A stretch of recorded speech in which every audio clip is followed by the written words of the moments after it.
qui nous conduit à la présidence en ouverture avec la cérémonie officielle de la remise de l'arrêt de la Cour internationale de justice sur le différend frontalier entre le Gabon et la Guinée équatoriale. C'était en présence des représentants des deux chambres du Parlement, des membres du gouvernement et de plusieurs autres personnalités civiles et militaires du pays. Bienvenue Miko, Fréjus Amike-Kenza.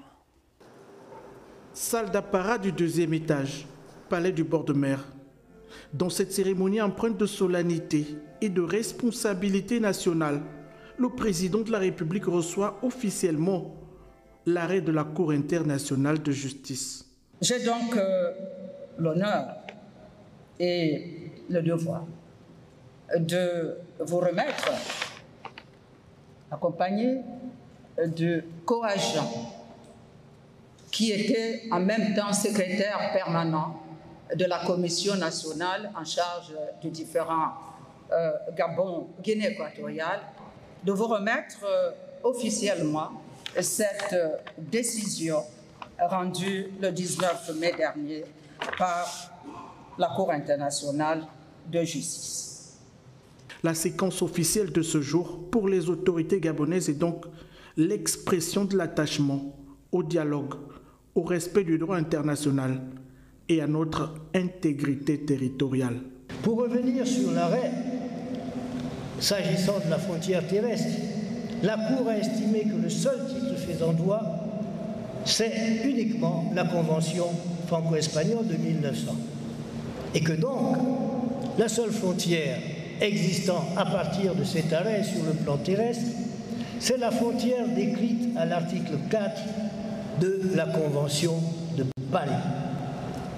La frontière actuelle que tout le monde connaît, que tout le monde peut vérifier en sortant de cette salle, est constituée par le cours de la rivière Kié.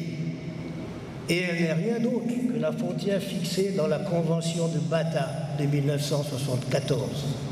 Or, comme la Guinée équatoriale nie l'existence de cette convention et que la Cour l'a suivie, il ne reste aujourd'hui qu'une seule frontière, celle de la Convention franco-espagnole de 1900.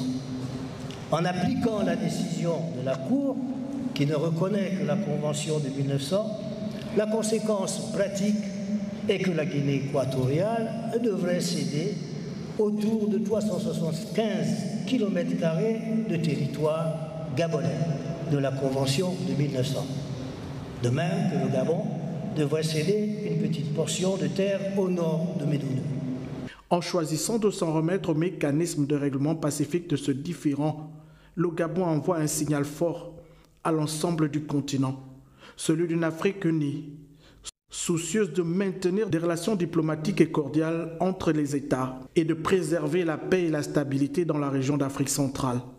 Et pour le dire plus simplement, cet arrêt, pour être mis en œuvre, devrait l'être sur tous ses pans. La frontière terrestre à revoir, la frontière maritime à fixer et le transfert de souveraineté sur les îles. Il revient donc aux deux pays d'examiner ensemble les implications pratiques, notamment la détermination et le retour des territoires concernés chez leurs titulaires de la Convention de 1900. La fixation de la frontière maritime, le transfert de souveraineté sur les îles. Les parties pourraient le faire en bilatéral ou avec l'assistance d'une médiation afin de privilégier les bonnes relations fraternelles et la paix.